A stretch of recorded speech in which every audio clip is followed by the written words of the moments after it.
reaction. I used to carry handguns. I used them with this hand right here. I hurt a lot of people with this right hand. I stabbed people. I robbed people. I stole. I helped people. With this hand, you could use it for good or you could use it for bad. Now, me, as the man I am today, every time I get tempted of doing something bad, I see this tattoo and it reminds me, pay attention to what you do with your hands, man. I thought it was gripping and fascinating and heartfelt and emotional. It really moved me and swayed me. I thought the technique of tying it back to like a few stories, like telling a larger story about a system and about a state and about a larger societal issue, but tying it back to a few stories that we can connect to, going through their journey at each step of the way, was a great technique for a documentary because it's like it tells us the larger story problem, but like giving us an avenue, a person to connect to, a to person to root for, that type of thing. So it's great technique. Also, I thought it was very effective as far as persuading people. Like I think this documentary feels like it was intended to like explain the problem and like kind of sway an opinion, which and if it was effective, a good opinion, not in like an agenda way, but like in a good way of like that's what documentaries are for. But I thought it was effective. I came out with a different perspective on how we treat people who are incarcerated in this country or who were formerly incarcerated in this country. They exposed what was wrong with the judicial system, but they also shined a light on what could be done to kind of help fix it. And I thought that that was really, really cool. They had some great cinematography. I liked what they were doing with all of their shots, how they included a lot of cell phone footage. They included a lot of like Zoom footage and having conversations with that. Keeping the pacing of the film, I thought was great. I also thought a nice touch was keeping this so honest and so personal. You got to know everybody through their interviews. You got to know their hopes, their dreams, their struggles, their successes, as well as their heartbreak. And it really made you feel empathy for what these people are going through. I liked the music too. What they did with the music, it was really understated. It didn't take away from the film, it just added to it. Lack of support given to people who are coming out of incarceration into the real world. This is an issue that I wasn't really aware of, but if I would have thought about it, I would have realized just how difficult life is and the world is after you've been incarcerated, and how many doors are just shut in your face every which way, and making it such a vicious cycle of being denied a home, being denied a job, and then expected not to go back into the system. It's kind of crazy when you think about it. And I really appreciate that this documentary makes you think about that stuff, because support after incarceration is so important. And this documentary sort of helped me realize that. Um, just bringing awareness to the vicious cyclical nature of the system. Um, One of the aspects of this documentary that I found really amazing was the fact that so many formerly incarcerated people wanted to get jobs helping others and being the person that they needed when they were younger or earlier in their life. They all wanted jobs like being an addiction counselor, working in social work, helping at risk youth, and just being there for people who are at risk of ending up in the system. So I thought that their passion for helping others was so amazing to see.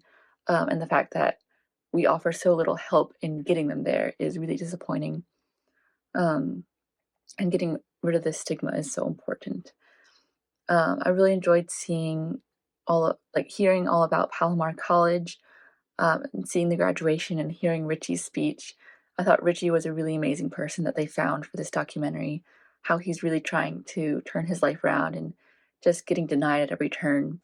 One of the most frustrating aspects I thought was seeing Richie continually get stopped by police for doing nothing, like just driving down the street. The police will find some um, crazy reason to pull him over, like a bulb in his brake light, not even the whole brake light being off, just like a bulb is reason for them to pull him over, and not just pull him over, but handcuff him and put him on the curb. Like just the extreme things that these formerly incarcerated people have to overcome just to live a normal life. And the fact that our society doesn't really give them any grace or uh, forgiveness at all, or help them to um, recover from this and put it behind them is really disappointing. This is all about turning lives around. They have testimonials of how addiction has pushed people to prison and their new beginnings to where they are now. They are ready to integrate or reintegrate into a heartless society. They show some incarceration and recidivism statistics that are quite appalling, frustrating. The transition process and how they want to help prevent others from adding to the statistics, that was what surprised me the most.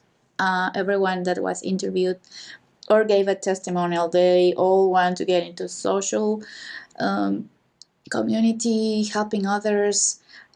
It was such a nice message of having learned a lesson, and just everyone was willing to prevent others from getting that same lesson the hard way.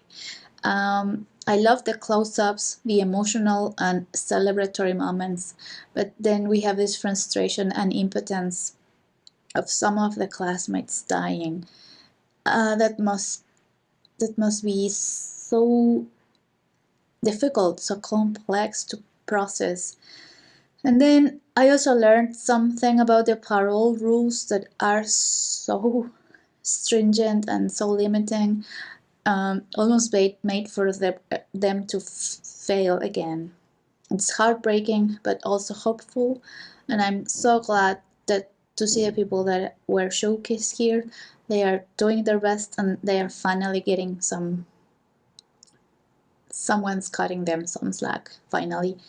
It's really inspiring, and I love the focus they have placed on the individuals and on the human stories.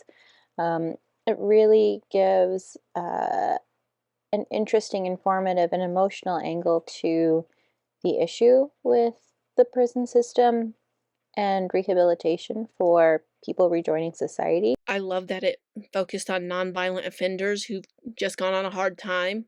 They do want to make something of themselves. A lot of them were mentioning about being counselors, which I think people who've been through it would probably make better counselors than those who just got an education and a degree in addiction and criminal behavior.